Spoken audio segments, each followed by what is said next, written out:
जी दोस्तों अस्सलाम वालेकुम। सिंध गाड़ी के टोकन आप कैसे ऑनलाइन पे कर सकते हैं? इसका सबसे पहले आपने कोई भी ब्राउज़र ओपन कर लें। उसमें सिंध एक्साइज़ आप टाइप करेंगे।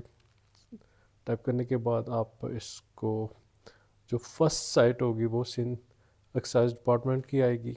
उस पे आप क्लिक कर लें। क्लिक करने के बाद आपको साइट ओपन हो जाएगी। आप नीचे स्क्रॉल करेंगे तो एक आपको ऑप्शन नज़र आएगा, क्विक ऑनलाइन टैक्स पेमेंट। इस पे आपने क्लिक करना है ताकि आप अपनी जो टोकन की पीएस आईडी है वो जनरेट कर सके।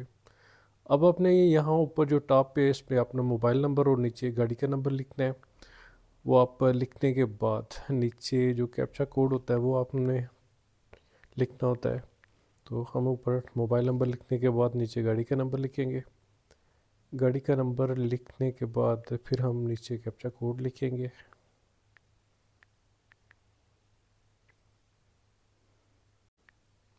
अब नीचे कैप्चा कोड हम लिखने के बाद उसके बाद अपनी जो आपकी गाड़ी है वो वेरीफाई करेंगे कि जो आप नंबर लिखे है अगर आपके अपने नाम पे आ रही है या जो आपका मुतलका गाड़ी है। डिटेल कंफर्म करने के बाद हम नीचे अब इसको कैलकुलेटर करेंगे, हमने टोकन कितना पे करना है हम उस हिसाब से। मैंने दिसंबर 2025 सेलेक्ट करके कैलकुलेट अमाउंट की है।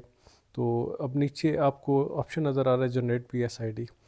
आप इस पर क्लिक करेंगे।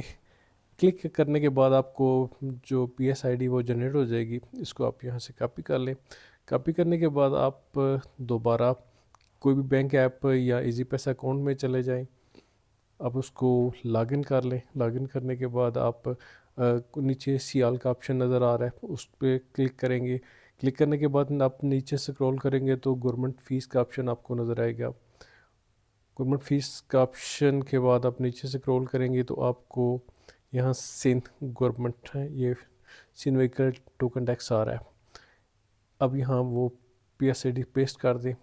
नेक्स्ट पे क्लिक करेंगे तो आपको अमाउंट बताएगा कितनी आ रही है। अमाउंट बताने के बाद आप इसको पे नाउ पे क्लिक कर देंगे। क्लिक करने के बाद आपको एक गवर्नमेंट की तरफ से एसएमएस मौसूल होगा जिसमें आपका एक लिंक आएगा पीडीएफ का। आप उसको जो ही ओपन करेंगे तो आपको ये पीडीएफ ओपन कर हो जाएगी। उसको आप सेव करके उसका प्रिंट आउट कर सकते हैं ताकि आप फ्यूचर में उसको इस्तेमाल कर सकें। दुआ में याद रखिएगा। बहुत शुक्रिया। अल्लाह हाफ़िज़।